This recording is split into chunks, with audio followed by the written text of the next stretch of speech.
a próxima mesa redonda e aí eu vou chamar, então, as pessoas para compô-la. Gabriela Bruno Galvão, psicóloga clínica, mestre em psicologia pelo Instituto de Psicologia da Universidade de São Paulo, doutoranda em psicologia no Instituto da USP, psicologia da USP, especialista em psicologia hospitalar e docente da Escola Winnicottiana de Psicanálise. João Paulo Barreta, psicanalista, mestre em filosofia pela PUC São Paulo, doutor em psicologia clínica pela PUC São Paulo, professor titular da Universidade Paulista Unip, professor do curso de especialização em psicanálise da Faculdade de Medicina da UFC e Centro de Corte. Maria Bernadette de Lourdes Brito Costa, formada em psicologia pela Universidade de Uberaba, mestre em psicologia clínica pela PUC de São Paulo, é especialista em psicologia clínica e psicologia hospitalar pelo Conselho Regional de Psicologia.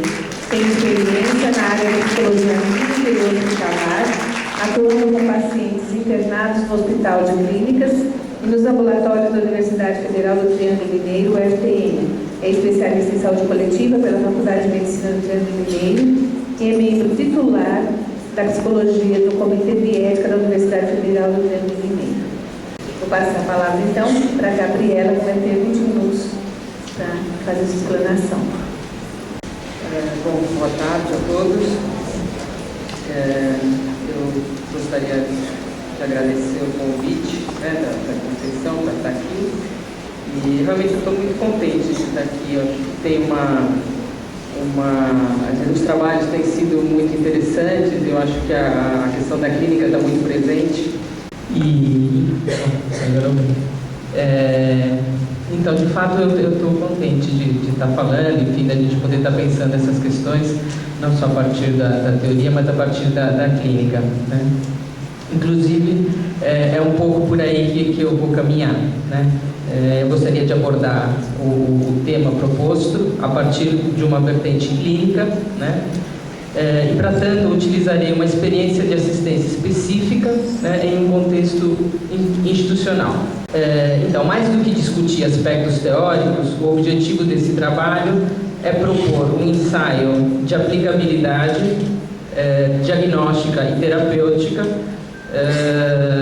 tendo como base a teoria do amadurecimento pessoal de Winnicott. O relato que eu vou apresentar se refere a um trabalho desenvolvido em um hospital-escola voltado para a ortopedia e reabilitação.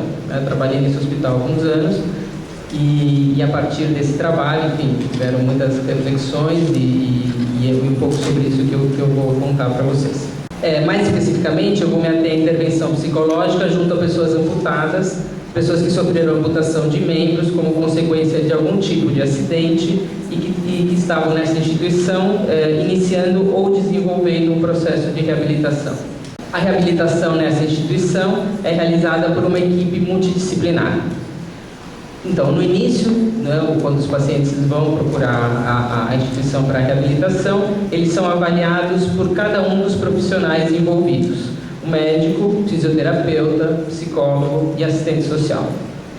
São acompanhados a partir de então, uma vez que ingressam no grupo, no que se chama grupo de prótese, que era o nome do grupo, né, de assistência aos pacientes amputados no hospital. Uma vez que eles ingressam no grupo, eles são acompanhados 1 ou 2 vezes por semana, de acordo com as necessidades do paciente e as condições também, né, porque às vezes o paciente não consegue ir, enfim, tem toda uma complicação aí das condições até de locomoção, enfim, mas normalmente se consegue acompanhar durante, pelo menos nessa frequência de 1 ou 2 vezes por semana.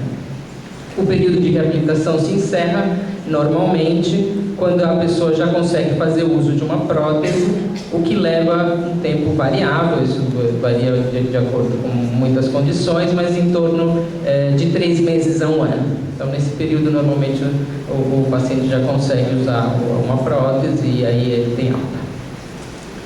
É importante destacar que a entrevista psicológica inicial faz parte da rotina desse grupo e é compreendida como uma etapa necessária para o tratamento de reabilitação.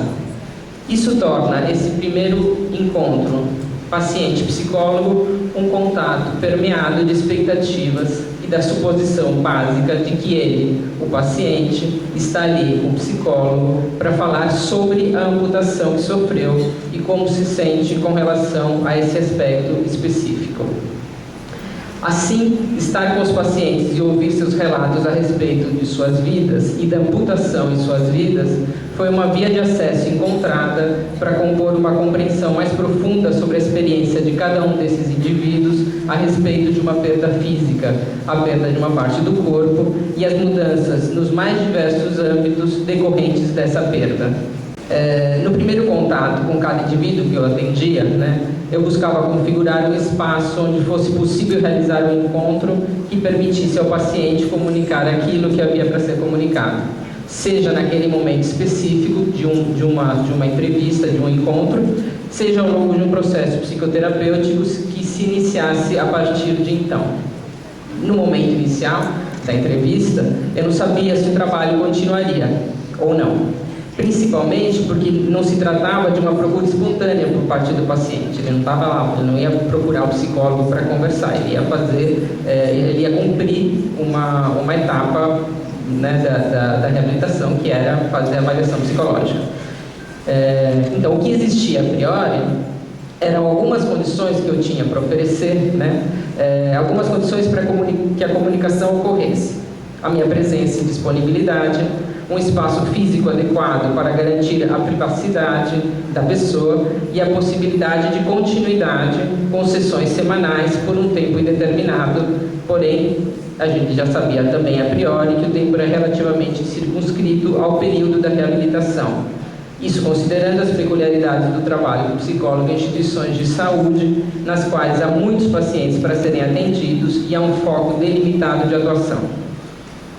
Com relação à experiência de viver uma amputação, a prática clínica foi mostrando que a perda de uma parte do corpo ocasiona mudanças no indivíduo que a sofre. Muda o corpo, a forma de se locomover, o trabalho, o sustento pessoal e familiar, as interações sociais.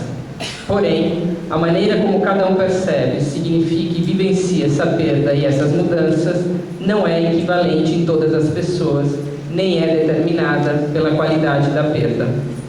Dito de outra forma, a perda de uma parte do corpo não direciona incondicionalmente o modo de um indivíduo estar no mundo, embora implique em alterações significativas em sua existência, o que remete à necessidade de reformulações em sua identidade para incluir essa nova dimensão da experiência.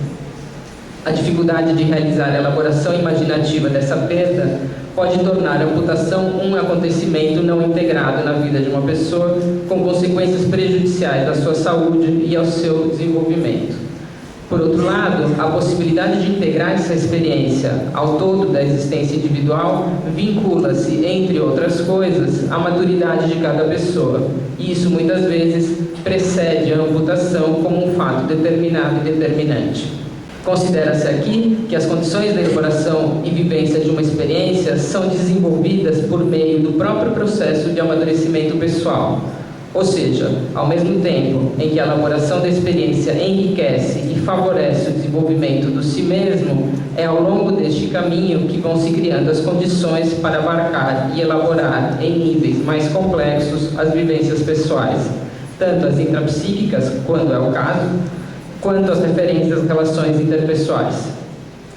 O que nos leva a pensar que a dificuldade na elaboração e integração da perda de uma parte do corpo faz parte, em conjunto, não unicamente, quer dizer, faz parte juntamente com a intensidade e a dimensão da perda propriamente dita, que obviamente tem que ser considerada. Então, faz parte dos entraves pessoais decorrentes de diversos níveis de imaturidade encontrados em cada indivíduo que vivencia essa perda específica. Aqui entra mais claramente a contribuição da teoria winnicottiana do amadurecimento e na assistência às pessoas amputadas. Nesse contexto, não é possível pensar em uma intervenção psicoterapêutica baseada unicamente na reabilitação como substituição da função perdida, paralelamente à busca de aceitação da perda e superação de um suposto luto. Embora eu acredite que isso não é possível, é desta maneira que normalmente se trabalha a reabilitação. em várias instituições, embora eu não queira generalizar, mas enfim, eu estou contando um pouco da experiência, uma experiência específica, obviamente. Tomar como referência o desenvolvimento emocional sob essa perspectiva nos leva a olhar para as necessidades específicas de cada indivíduo, oriundas de sua maturidade relativa. Isso significa que a intervenção não pode ser a mesma em todos os casos, apenas porque todas as pessoas que estão sendo atendidas sofreram uma perda semelhante. Para esclarecer melhor essa questão, apresento a seguir 2 recortes de casos clínicos que mostram de maneira bastante clara as particularidades de cada relação terapêutica de acordo com o amadurecimento de cada pessoa. Robson, 25 anos, teve amputação da perna esquerda em decorrência de atropelamento por um trem. Na ocasião, ele morava com a mãe, 4 irmãos mais velhos e 5 sobrinhos. Robson veio para a primeira entrevista logo após a alta hospitalar. Esforçou-se bastante para relatar o que lhe havia acontecido. Tinha muita dificuldade em manter uma linha de raciocínio. Em nenhum momento Robson conseguiu estabelecer contato visual. Olhava sempre para o chão e falava de maneira confusa, entrecortada e muito lentamente. Parecia que lutava para conseguir apreender seus pensamentos e transformá-los em palavras. Durante o tempo que conversamos, procurei ajudá-lo a organizar os próprios pensamentos, uma vez que percebia mergulhado em ideias desordenadas que se esforçava por compreender e comunicar. Contou que no dia do acidente estava com a mente confusa nas palavras dele, estava pensando em seu trabalho, que não estava bom, e em outras coisas que não sabia muito bem especificar.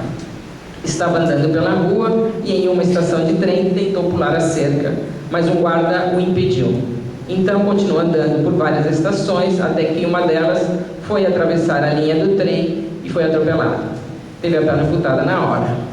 Esse relato, em termos de sequência temporal dos fatos, foi organizado à medida que ele ia falando e eu lhe perguntava algumas coisas com o intuito inicial de compreender o que lhe havia acontecido. O trabalho a que ele se referia era na limpeza de um edifício. Já havia trabalhado como auxiliar de pedreiro e se dava melhor nesta função. Não gostava de trabalhar no edifício. Havia outra coisa que o incomodava, o barulho dos sobrinhos pequenos que moravam em sua casa. Disse que se sentia perturbado pelas brincadeiras e brigas entre as crianças e que nessas ocasiões ele precisava sair de casa, pois ficava com medo de se descontrolar e machucar a família. Contou que fumava maconha desde os 17 anos e desde então se sentia confuso e com uma sensação que denominava de mente fraca. Confusão, nervosismo eram as palavras que mais utilizava para descrever o que sentia, que na realidade não conseguia compreender ou abarcar. Era como se alguma coisa viesse de fora e tomasse conta dele, como se houvesse algo dentro dele que não fazia parte de si mesmo. Havia parado de fumar e se sentia melhor. Disse que antes via maldade nas atitudes de sua família. Seus pais lhe davam conselhos para que mudasse de vida, e ele via maldade nos conselhos. Somente depois que parou de fumar, percebeu que sua família não estava contra ele como pensava anteriormente. A respeito de ter perdido a perna, para Robson não havia muito o que dizer. Contou que tinha uma tatuagem na perna amputada, era o desenho do rosto de uma mulher. Perguntei por que escolher essa figura, se era uma mulher especial, e me disse que era só o rosto de uma mulher, era uma desconhecida. Contou que não gostava da tatuagem e que vivia tentando arrancar. Disse que já havia tentado de diversas formas, chegaram a jogar leite quente para queimá-la, mas nada dera certo, não conseguia tirar a tatuagem da perna. Não entendi com isso que ele quisesse me dizer que perder a perna era uma forma de se livrar da tatuagem. Penso que estava mostrando a desconexão existente entre ele e a perna. Não era só sua fala que estava desorganizada e desestruturada. Ao olharmos para este pequeno recorte da história de Robson, podemos refletir e considerar hipóteses acerca de falhas significativas nas tarefas iniciais do amadurecimento, integração, personalização e contato com a realidade. Se pensarmos em termos de tempo e espaço, Robson mostrava muita dificuldade em se perceber como alguém que tinha uma história, com sua vida tendo uma continuidade ao longo do tempo, a partir de suas próprias vivências. Com todo o acidente sofrido, Robson apresentou fragmentos desordenados: o emprego, o barulho das crianças, o nervosismo, a necessidade de sair de casa e andar, o medo de machucar alguém, querer entrar no trem. Esses elementos apareciam em seu relato, ora como uma sequência de fatos, ora como pensamentos e ideias isolados.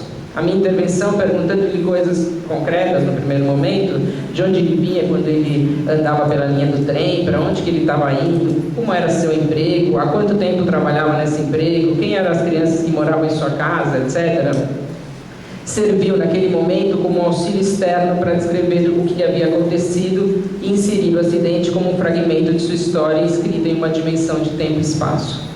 A amputação da perna, assim como provavelmente outras vivências, parecia uma questão ainda não experimentada, dimensionada, vivida por Robson. Daí a constante referência ao sentimento de confusão diante da vida e do outro. Para que houvesse a experiência da perda de uma parte do corpo, seria necessário que houvesse a percepção de um corpo próprio, personalizado. No caso de Robson, essa personalização aparecia de forma bastante precária. Quando Robson contou da tatuagem que tinha em sua perna, de seu incômodo com a figura desenhada, que não ficara como ele gostaria, e de suas tentativas de apagá-la, a perna aparecia como um fundo. O que surgia como destaque era um desenho que precisava ser apagado. Robson não parecia viver o incômodo em seu corpo. Era como se estivesse olhando um quadro pendurado à sua frente, cuja imagem não conseguia eliminar. Nesse sentido, era como se a perna estivesse descolada, como se não fizesse parte de si mesmo. A ação realizada para apagar o desenho, qualquer que fosse ela, parecia que não era essencialmente percebida como uma ação que incidia também sobre sua perna, seu corpo, sobre ele mesmo. Da mesma forma, o acidente sofrido nos trilhos do trem poderia ter a mesma conotação. Se olharmos para Robson como uma pessoa em quem prevalece uma cisão psicossomática, não é possível saber ao certo se, ao andar nos trilhos do trem, ele tinha a percepção de estar exposto a um acidente que colocava em risco a sua vida, ou se, a exemplo da tatuagem, o corpo, e não só a perna, não era percebido como parte de si mesmo, exposto ao risco de ser ferido ou morto.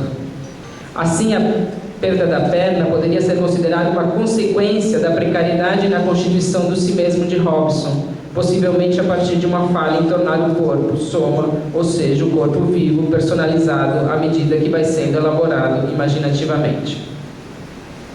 Rogério, policial militar, foi atropelado por um carro desgovernado e, como consequência, teve amputado uma perna. Quando conheci, tinha 27 anos, era casado desde os 20 e tinha um filho de 6.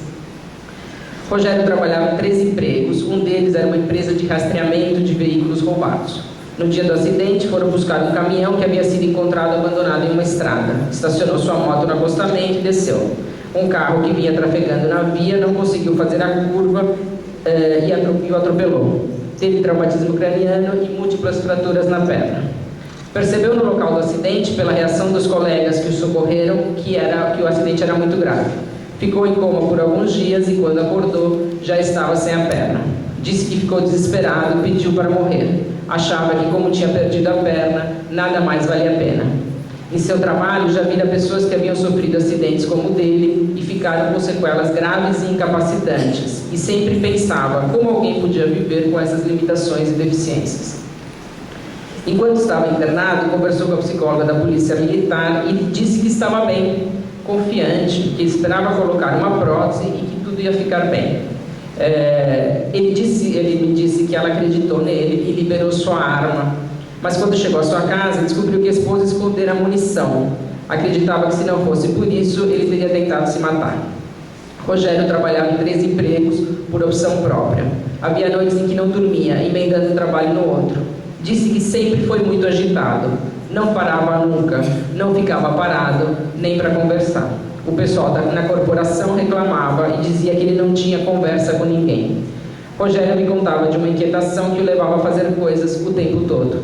Falava de uma impossibilidade de parar, o que quer que isso significasse para ele. Ao mesmo tempo, apontava para a dificuldade de estar com alguém, de se relacionar. Pouco falou sobre a família. Mencionou que depois que casou, afastou-se da família porque a mãe, a sogra e a esposa brigaram. Ficou muito reticente a falar de seus pais, mencionou a briga de sua mãe com sua esposa, mas não como uma questão importante para ele naquele momento. Penso que Rogério não queria falar dessa briga, porque havia outro sofrimento mais presente, ainda que não explicitado. A briga familiar o colocava em situação de escolha, ou tinha a esposa ao seu lado, ou a mãe. Ele não tinha como prescindir de nenhum dos lados e ressentia-se de não ser atendido em sua necessidade. Não se sentia compreendido e amparado. Contou que os pais foram apenas 2 vezes ao hospital enquanto esteve internado e depois que voltou para casa não apareceram nenhuma vez. A sua mãe lhe disse que foi uma escolha dele, mas ele não percebia dessa forma. Não se sentia em condições de pedir o apoio dos pais, uma vez que eles sabiam de sua situação e não se aproximavam. Rogério dizia que não conseguia pedir, mas demonstrava claramente a necessidade que tinha da presença familiar. Ficou muito magoado com uma conversa que ouviu no hospital. Contou que estava em coma, mas escutava tudo que falavam perto dele e ouviu sua mãe perguntar para sua esposa se continuaria com ele, mesmo ele estando aleijado. Rogério disse que ficou muito triste ao ouvir isso e não havia contado a ninguém esse episódio, apesar de não conseguir esquecer a cena e pensar nisso frequentemente. Disse que quando olhava a perna sentia muita raiva da vida e do destino. Apesar de sentir que tudo estava muito difícil para ele, achava que tinha que se segurar e se controlar, porque tinha medo de descontar a raiva na esposa e magoá-la. Ela lhe dissera que o pior era vê-lo revoltado e, a partir disso, ele passou a tentar não demonstrar como se sentia. Disse que se não fosse assim, seria muito pior, porque ele estava brigando muito com a esposa e ela não merecia o que ele estava fazendo com ela. Também achava que ninguém aguentaria um cara sem perna e chato, revoltado, segundo ele, como ele se percebia. Portanto, tinha que aguentar sozinho. Rogério usou o espaço das sessões como breves momentos onde pôde dizer aquilo que realmente sentia. Mostrou a angústia, o vazio, a falta de sentido que havia tomado conta de sua vida, a vergonha e o sentimento de impotência diante de seu corpo amputado, ao mesmo tempo em que disse como tentava se proteger dessa dor, sendo aquilo que entendia ser o esperado dele, ou seja, superar a perda, ficar bem com a prótese, não se revoltar, não reclamar. Tentando viver a perda da perna de uma forma diferente daquela que ele estava realmente vivendo, Rogério buscava não perder o amor de sua esposa e de seu filho, e não destruí-los com sua raiva e revolta pelo que lhe havia acontecido. Em nossos encontros, ele pôde comunicar o que estava vivendo, talvez pela primeira vez desde o acidente, sem ser impelido a melhorar ou a superar logo e sem sentir que poderia destruir alguém com a sua raiva. Estar amputado trazia sentimentos de profunda desvalorização, tristeza e esvaziamento do sentido. Eu vou acelerar mais um pouquinho, vou concluir, na verdade. Bom, só fazendo uma comparação, né, diferentemente de Robson, Rogério se aproxima da vivência da ambivalência. Assim era com a esposa, de quem gostava e com quem queria estar, mas também com quem brigava e a quem agredia, manifestando a raiva de ter perdido a perna. Porém, ele não tinha condições, na verdade, de se aproximar dessa ambivalência, né? Porque ao se aproximar isso gerava muita culpa e medo da retaliação, que no caso da esposa seria deixá-lo.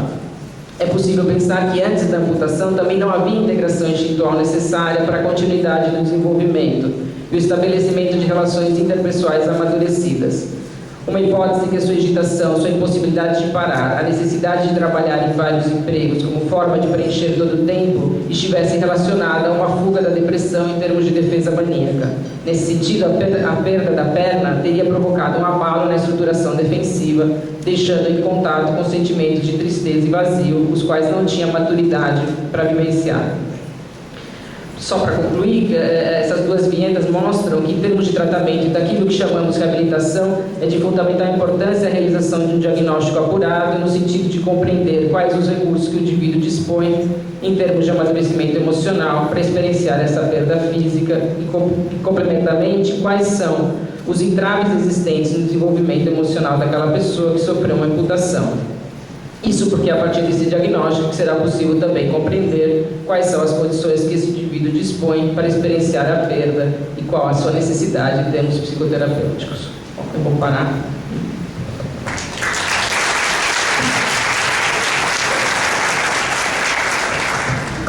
Obrigada, Gabriela. Passar a palavra, então, ao João Paulo, que vai falar sobre as considerações a respeito da noção de corpo em Freud e Winnicott. Boa tarde a todos. É um prazer estar aqui. Fico feliz de ter sido chamado pela Conceição, minha ex-colega do doutorado.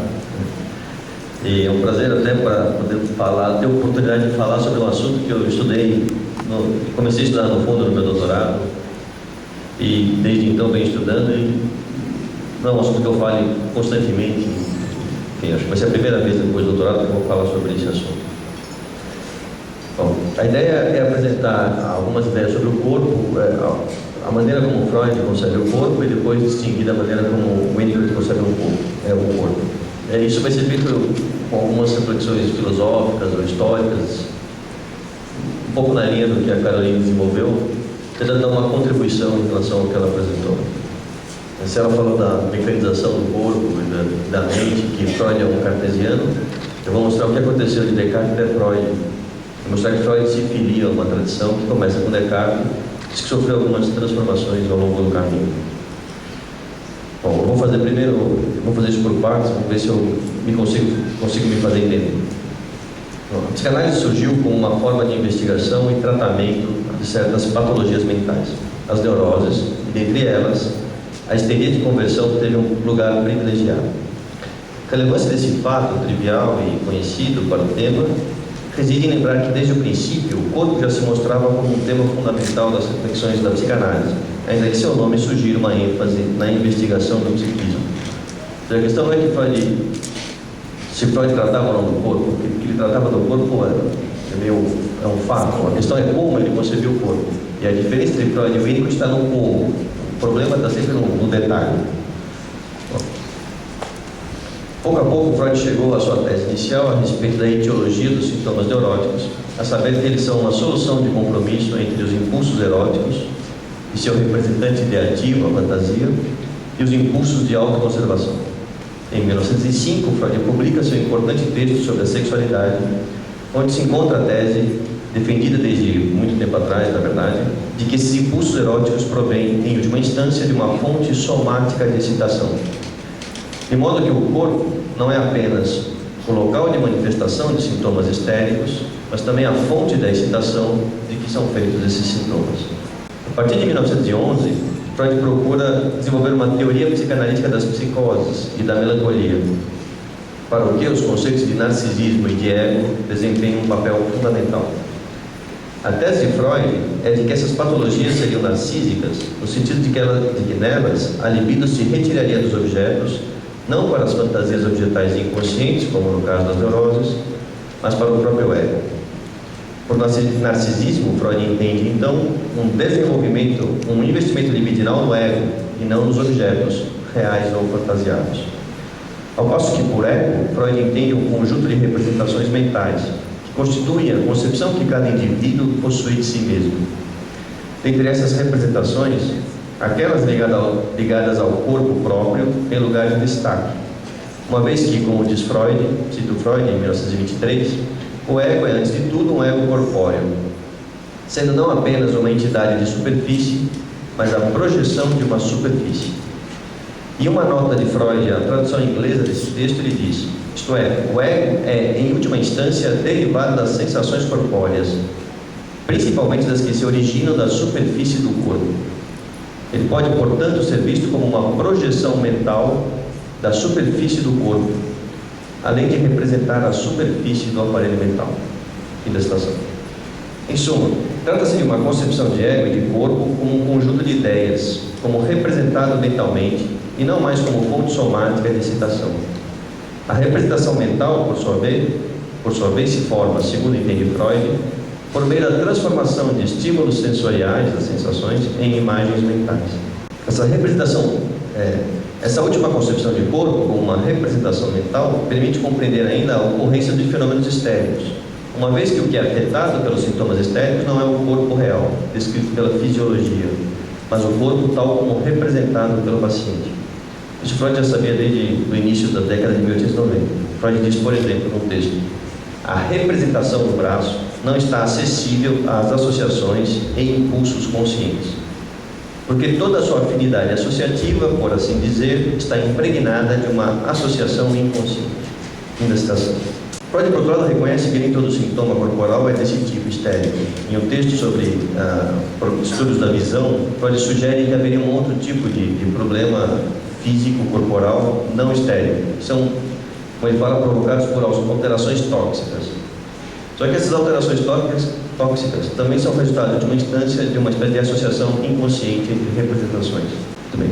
De todo modo, seja a concepção de corpo como fonte de estímulos internos, seja como passível de receber estímulos externos, seja ainda como local da descarga de excitações ou como objeto representado, o que está na base das concepções de Freud é a tese de que o corpo recebe e produz estímulos, e que a mente recebe, processa e busca eliminar essas excitações que chegam a ela por meio do corpo.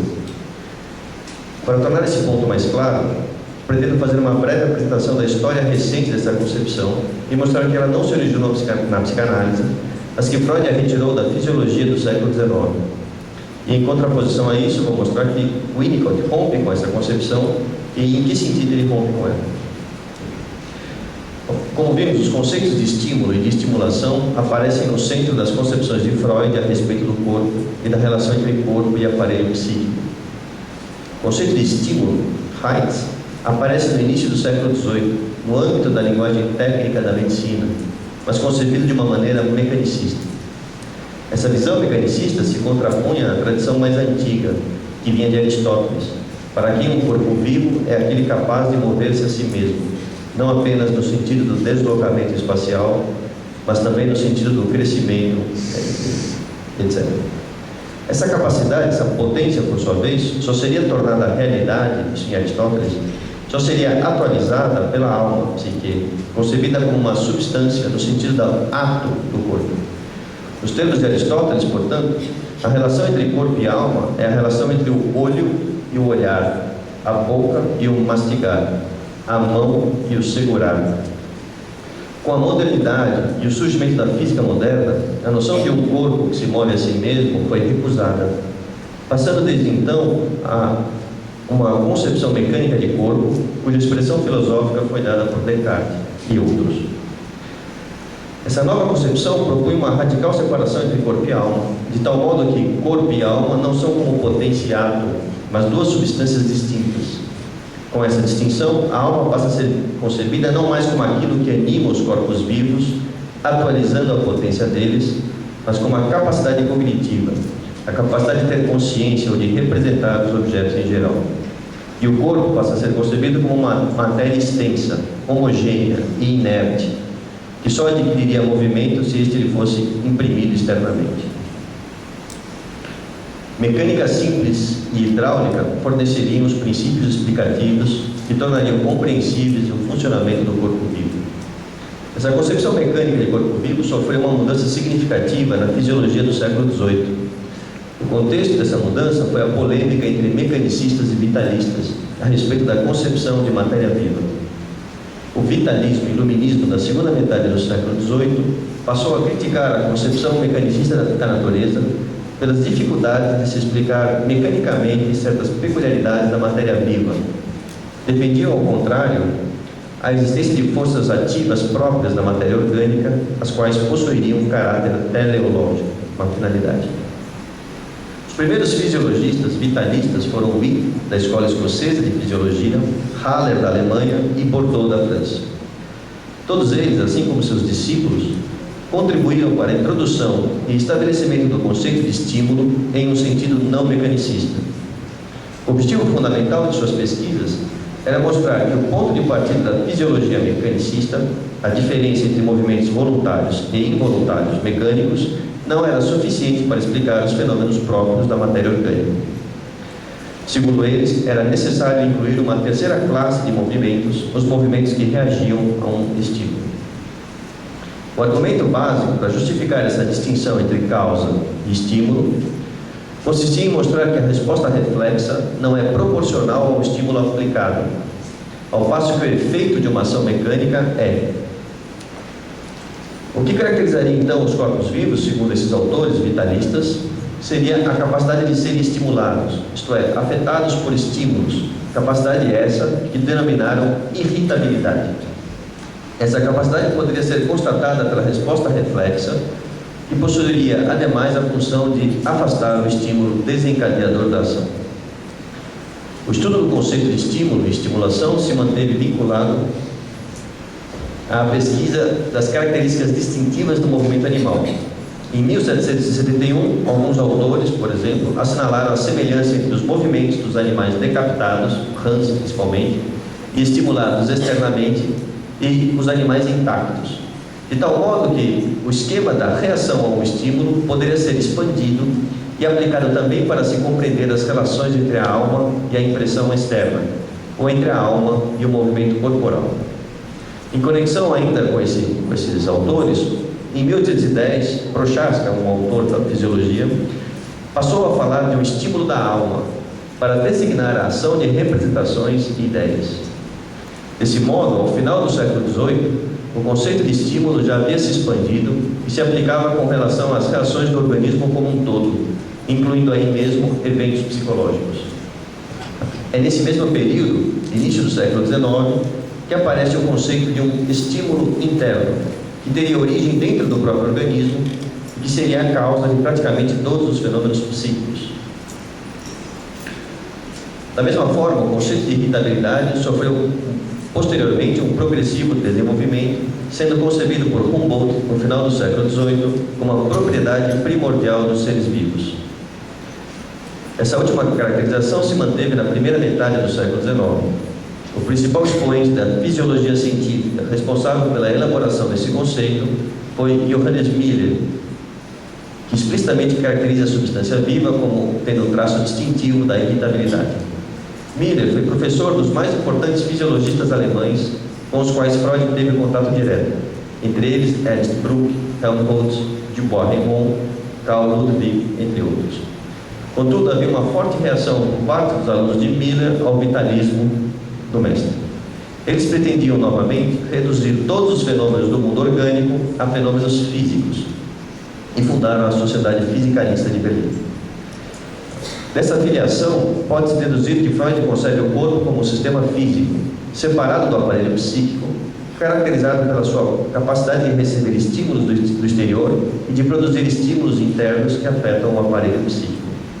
Esse aparelho, por sua vez, também foi concebido por Freud em termos bastante análogos a essa concepção fisicalista do corpo, uma vez que para ele, o aparelho psíquico que recebe e elimina estímulos, segundo o modelo do arco reflexo, ou os transforma adiante a descarga, também é concebido nesses termos. Sobre esse ponto, Freud diz explicitamente em seu projeto para uma psicologia científica, seguinte citação: o movimento reflexo torna-se compreensível agora como uma forma estabelecida de efetuar essa liberação, essa descarga. O princípio da inércia fornece um motivo para o movimento reflexo. Retrocedendo-se ainda mais, vincula-se, em primeira instância, o sistema nervoso como herdeiro da irritabilidade geral do protoplasma. Desse modo, se estamos corretos aqui, o que Freud fez foi estender os conceitos de movimento reflexo, de reação a um estímulo e de irritabilidade, já empregados no século XIX, com relação aos organismos vivos, para caracterizar o corpo humano, mas também o aparelho psíquico. Veja-se quanto a isso uma outra passagem de Freud. Isso é Freud, em 1915. Primeiramente, do lado da fisiologia. Essa nos deu o conceito de estímulo e o esquema do reflexo, em consequência do qual um estímulo trazido de fora para dentro do tecido vivo, a substância nervosa, vem a ser eliminado através de uma reação para fora. Fim da citação. Essa concepção de corpo como capaz de receber e de produzir estímulos ou excitações está também na base da teoria freudiana das pulsões, uma vez que para Freud, explicitamente, uma pulsão é um estímulo. Isso é Freud, em 1915. Bom, isso parece suficiente para traçar algumas distinções fundamentais com a concepção de corpo em Winnicott. Para entendermos a novidade das ideias de Winnicott sobre o corpo, é importante atentar primeiro para o fato de que Winnicott se propõe um quadro geral bastante distinto da teoria freudiana. Esse quadro geral ele pode ser caracterizado muito minuciosamente, já foi feito em outras ocasiões, mas em linhas bem gerais, os 3 pontos principais desse novo quadro é uma ênfase no desenvolvimento emocional e não no desenvolvimento psicossexual, que esse desenvolvimento depende da relação com o ambiente e que essa relação não é de desejo ou frustração, nem representada mentalmente, mas é uma relação efetiva, de cuidados efetivos. Com esse novo quadro, o Winnicott passa a introduzir algumas mudanças terminológicas mais ou menos sutis. Ele fala, por exemplo, de funções somáticas, como respiração, alimentação, a excreção, a reprodução, etc. Fala ainda de estados tranquilos e excitados, e de excitações geral ou particular.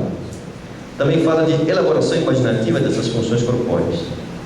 Mas o ponto é perceber que em Winnicott é possível distinguir quatro coisas distintas. Uma coisa é a base anatômica das funções somáticas. Outras são as funções somáticas e as alternâncias de atividade e repouso. Uma terceira coisa ainda é o corpo elaborado imaginativamente, o corpo habitado por uma psique. E por fim, o corpo como objeto de consideração mental. De forma semelhante, se a representação mental do corpo pelo aparelho psíquico é, segundo a concepção freudiana, a base do ego, em Winnicott encontramos a tese de que o ego é sobretudo um ego corporal, mas esse esquema corporal é, para Winnicott, o resultado da elaboração imaginativa e não da capacidade de representar mentalmente um objeto. Segundo, esse desenvolvimento de um esquema corporal vinculado ao eu é tardio e só ocorre no estágio do eu sou. O surgimento desse eu corporal, terceiro ponto, pressupõe uma integração prévia do meu corpo, do meu próprio corpo, a personalização, que é o estabelecimento da parceria psicossomática. E 4, essa integração prévia não é um processo mental e depende de condições ambientais adequadas. A ideia é mostrar esses pontos mais passo a passo. Para Winnicott, o homem é um animal humano e não um animal racional. Essa terminologia sugere que há um aspecto biológico, somático no ser humano, e um aspecto especificamente humano que não deve ser concebido nos termos de sua racionalidade. Esse animal humano é, em outros termos, físico, isso é Winnicott, físico se visto de um certo ângulo, psicológico se visto de outro. Isto significa, basicamente, que Winnicott não opõe corpo e mente, não os concebe como duas coisas distintas, duas substâncias ou entidades independentes, mas como duas maneiras distintas de enfocar o ser humano completo. Agora, se corpo e alma não são duas substâncias ou entidades distintas, não tem sentido a tentativa de conceber a relação entre corpo e psiquismo em termos externos de estimulação ou de representação mental. O corpo não é concebido primariamente nem como fonte de estímulos, nem como objeto da representação mental, uma vez que não são duas coisas distintas que estimulam uma a outra. Nesse sentido, Winnicott rompe com a tradição moderna na qual a psicanálise freudiana está inserida.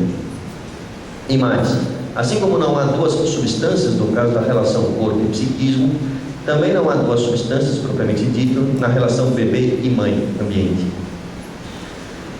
Desse modo, em Winnicott não há corpo, psique e ambiente como três coisas separadas, mas uma unidade complexa, o psique, soma, ambiente.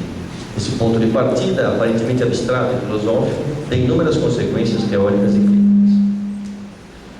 A respeito desse enfoque, Winnicott diz, cito Winnicott, os tecidos são vivos, eles são parte do animal inteiro e são afetados pela variação dos estados da psique desse animal.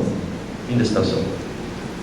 Dizer que os tecidos são parte do animal inteiro significa dizer que o que é real para o indivíduo que tem a experiência psicossomática não é o corpo como uma coisa, mas o corpo vivo como habitado por uma psique. Dizer isso não implica afirmar um monismo, mas simplesmente que não se trata de duas entidades ou substâncias. De que se trata, então? Se trata de duas funções, corpóreas e psíquicas. Assim, o problema moderno da relação entre duas substâncias, que é resolvido pela tradição a qual Freud se filia, pelo conceito de estímulo interno e de representação, é substituído por Winnicott pelo problema da integração das funções corpóreas pelas funções psíquicas. O termo função é altamente significativo aqui. Significa, ao que parece, que o que é integrado não é, digamos, o pulmão, mas a respiração. Não é o esqueleto ou o músculo, mas o movimento ou relaxamento. Não é a boca, o estômago, mas o mamar e o digerir. Não é a mão, mas o alcançar e o segurar.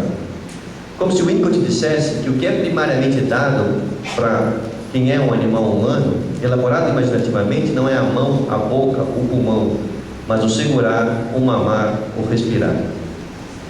Ou melhor, como se ele dissesse que o que é primariamente real na experiência humana não é o corpo como substância, mas a função corpórea.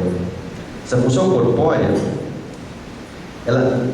a diferença entre a função corpórea e o corpo é que o corpo é uma entidade separada do ambiente. Uma boca não precisa de nada para ser uma boca. É uma entidade independente. Mas a função de mamar depende para existir de um ambiente. Em suma, as funções corpóreas parecem ser relações de troca, de contato com o meio. São, como se pode dizer, relacionais. Agora, essa troca e esse contato corpóreo com o meio, se não houver um ambiente suficientemente bom, irá ser desde o princípio, se houver um ambiente suficientemente bom, irá ser desde o princípio elaborado imaginativamente. O que é elaborado é a função e não o substrato físico. E essa elaboração não é uma representação mental, porque não é algo verbalizado, afigurado ou ouvido de maneira estruturada. O corpo não é transformado em uma imagem dentro do aparelho psíquico. Elaborar imaginativamente a função corpórea significa basicamente que ela irá se tornar uma ação com significado pessoal, um gesto. Agora, ter uma ação pessoal ou um gesto implica, primeiro, um núcleo de si mesmo espontâneo, que em algum momento posterior vai poder dizer eu sou. Uma ação corporal. 2. Uma ação corporal e não meramente imaginada, que se dirige ao ambiente, isto é, implica algum tipo de contato e experiência com o mundo. Esse contato e essa experiência implicam o início de um conjunto de memórias e a junção, cito Winnicott, do passado, presente e futuro. Praticamente significa o começo da psicologia humana. Esse contato e essa experiência psicossomática se dão na base de estados excitados e tranquilos. Ou seja, as funções corpóreas são acompanhadas ou não de excitações que podem ainda ser localizadas ou geradas, de modo que haverá uma experiência orgástica vinculada à fantasia da função corpórea. Então, só para concluir, esses estados tranquilos e excitados podem ser aproveitados para a tarefa de integração do espaço, do tempo, do contato com o ambiente e de um si mesmo pessoal, ou não, dependendo da capacidade do ambiente de se adequar às necessidades emocionais do bebê humano. Ou seja, essas funções corpóreas elaboradas imaginativamente tornam-se a experiência do ego, isto é, são integradas numa história pessoal.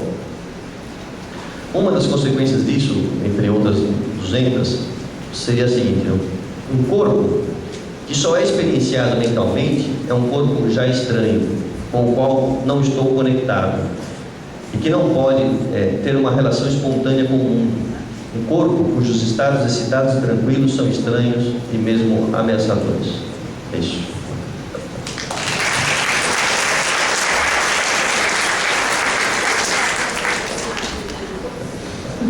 Obrigada.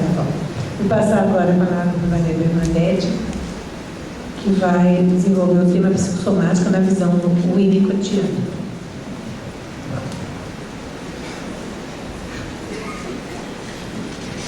Boa tarde a todos e a todas. É um prazer imenso estar aqui com vocês hoje. Obrigada pelo convite de recepção. A presença do professor Lapari também, muito bom, do João, também do professor. Mais perto? Eu gostaria que eu trouxe uma visão geral das doenças psicossomáticas, o que pode acontecer na visão do Winnicott. Então, eu gostaria que você já ligasse para que realmente começasse. Pode começar. A psicossoma para o Winnicott desenvolve uma experiência de continuidade da existência, sempre de um ambiente adequado. O Winnicott frisa muito que realmente o ser humano precisa se desenvolver, ter um ambiente adequado para realmente se concretizar. E a doença psicossomática para ele é uma dissociação precoce que existe na personalidade, no sentido de que a partir do conflito que existe entre apego e separação. Quando a maternagem não é adequada, quando a maternagem é inconstante. Pode passar. Então, na visão, trouxe um resumo bem rápido para vocês, que na natureza humana, a psique, o soma estão interrelacionados, não é uma questão de corpo e mente. Seu ponto culminante apresenta um ornamento só, que é a mente. O verdadeiro self, então, ele baseia-se no crescimento e na inter-relação entre psique e soma. E a doença psicossomática é uma presença de uma dissociação da personalidade, impede o paciente de perceber a relação entre a sua disfunção somática e seu psiquismo. É quando há uma fraqueza do ego, né? O ego se localiza o Winnicott, o ego se localiza no corpo. Quando não há, o conceito fundamental para o Winnicott é essa integração. E quando não há, o ego ele fica fragilizado. Ele considera que os estados importantes, que a relação entre o psique-soma é enfraquecida ou rompida, no caso, o que acontece? Principalmente no fator da maternagem inadequada ou inconstante. O que é uma maternagem inadequada, na visão do Winnicott? Quando é uma mãe que não é uma mãe boa, né? Então, isso acontece, esse rompimento. E o aspecto negativo disso é que alguma área do céu não é integrada devido a essa própria cisão. Então, uma parte do corpo não está realmente integrada e há essa cisão entre self e corpo. O elemento positivo dessa defesa é que ela ajuda a organizar essa situação da defesa psicossomática através de uma explicação que gera um hold para o paciente. É quando o paciente não pode pensar, quando ele tem a dificuldade de realmente se organizar, então ele tenta explicar. Esses distúrbios do psicossoma, que são as alterações do corpo, funcionamento corporal associadas ao psíquico. E estão envolvidos fatores emocionais que se originam na relação mãe-bebê. Principalmente, eu vou citar alguns mais importantes, né? Lógico, se nós fôssemos explicar muito dentro da teoria, nós ficaríamos aqui até a noite. Então, só para dar uma visão geral do que realmente representa isso para o Winnicott. Nas funções digestivas, nesse sentido, da digestão, da constipação, da gastrite, das úlceras e inibições alimentares. Então, existe uma voracidade muito grande que é relacionada à ansiedade e à carência. Na falta de apetite, relaciona com a pobreza de construção como um interno. Não há uma boa construção e que isso representa, é um sintoma, né? O sintoma para ele é um pedido de socorro. E na gastrite e na úlcera, que predomina a tensão emocional contínua com repressão, no sentido de que a pessoa tem uma relação de dependência, ela não consegue trabalhar muito bem essa relação de dependência, mas ao mesmo tempo é uma pessoa muito tensa e quer resolver suas coisas e não consegue, no sentido de que, paradoxalmente, é uma pessoa que carrega muito problema, quer resolver muitas atividades, mas ele não consegue conseguir se livrar ou trabalhar muito bem essa dependência que existe. Para o Winnicott, a ansiedade infantil é o mais importante dentro da asma, no sentido de que há um excesso de excitação que fica acima da capacidade de descarga. A criança, é uma expressão que ele usa, fica cheia de ar. Porque geralmente as pessoas falam assim, nossa, ele está com falta de ar, corre, traz a bombinha, senão ele morre. Não é. Na concepção de Winnicott, não é que ele está faltando ar. Ele tem tanto ar que ele não consegue expelir esse ar de uma forma boa, vamos dizer assim, com qualidade. Então ele está tão tenso, ele está tão ansioso que ele não consegue. Por quê? Há um sufocamento da presença materna superprotetora. Então ele se sente sufocado e nesse sentido de não conseguir se libertar desse objeto. Então, e associado também ao fator ambiental, que nós não podemos esquecer. E as pessoas não conseguem trabalhar essa libertação, esse ser autônomo, que aí é autonomia versus a não autonomia, no sentido há uma dificuldade dele de ser autônomo, ao mesmo tempo que ele deseja ser, mas ele não consegue trabalhar isso com ele pela própria dependência com a mãe. Então, cria uma cronicidade da doença e várias pessoas adultas que nós encontramos aí, que existe esse tipo de problema está relacionado a isso. Nos transtornos cardiológicos, principalmente para ele, o que se caracteriza mais? Os impulsos hostis reprimidos, associados à ansiedade. São pessoas que o quê? Têm um grau de rigidez, um grau de exigência muito grande. E no sentido, eles explodem, tem os momentos de explosão, mas ao mesmo tempo ele procura ter um grau de controle. E nesse sentido, ele mostra aparentemente que há um grau de amadurecimento, mas na verdade não. Muito interessante essa da pele, no sentido de que o que é a pele para Winnicott? É o espelho da alma, é o espelho das influências psíquicas, né? Há uma falta de contato físico com a mãe, né? Um estado de dependência e insegurança. É uma mãe hostil e ao mesmo tempo uma mãe superprotetora, mas dentro dessa superproteção, na verdade, existe uma hostilidade muito grande. Então essa falta de contato que gera muitos problemas realmente de pele. O que ele cita muitas vezes, né, em muitos estudos, é até a maneira de segurar o bebê e o quanto é importante isso, né? Aí está ligado ao apego e à separação. A forma de segurar o bebê, a forma de acolher o bebê, isso mostra como há uma grande hostilidade com relação da mãe e o bebê. Por isso que eu citei a parte da maternagem boa ou a maternagem que, vamos dizer assim, inconstante. Então, a pele é de importância óbvia no processo de localização da psique, exatamente no e dentro do corpo, como que a pessoa se situa, né?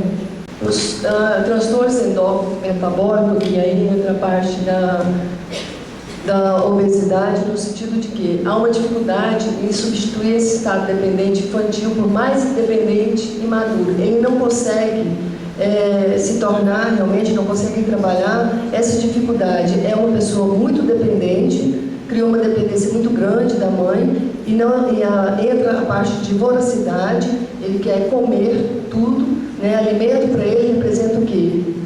Ser nutrido pela mãe, né? E isso, ele não consegue realmente se estabilizar no sentido de se tornar uma pessoa independente e mais amadurecida. Só um minutinho. Existe uma tendência forte, o desejo deles é de serem cuidados, de serem nutridos. Por isso, a falta desse amadurecimento mesmo, né? E um desejo insaciável dos alimentos, né? Na visão do obeso, o alimento é aquilo que ficou faltando lá atrás da maternagem, né? Que não foi bem apropriado na fase. Então, que gera muito o fator da obesidade. Aí entra já o processo da psicoterapia. Como podemos trabalhar com todos esses transtornos? O que nós podemos trabalhar dentro do processo da psicoterapia? Processo de dissociação, que ocorre em todos os setores da vida da pessoa. São múltiplas as dissociações no processo psicoterápico. Então, esse fenômeno somático estabelece principalmente na fase pré-verbal. E aí denota realmente a fragilidade das pessoas.